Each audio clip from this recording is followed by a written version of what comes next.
Hi friends, இந்த சீசனில் நவாப்பழம் அதிகமாக கிடைக்கும். இந்த பழம் கிடைக்கும் இந்த மாதிரி ஜாம் செஞ்சு பாருங்கள். சின்ன குழந்தைங்க இந்த பழத்தை அவ்வளோவா சாப்பிட மாட்டாங்க. இந்த மாதிரி ஜாமாக செஞ்சு கொடுத்தீங்கன்னா ரொம்ப விருப்பப்பட்டு சாப்பிடுவாங்க.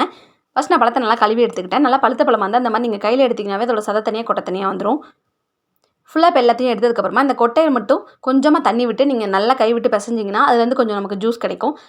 அந்த நம்ம எடுத்து வச்சுருக்கோம் பாருங்கள், அந்த ஜூஸு நம்ம எடுத்து வச்சுருக்க பழம் ரெண்டுத்தையும் ஒரு மிக்ஸி ஜாரில் சேர்த்து அரைச்சிக்கலாம்.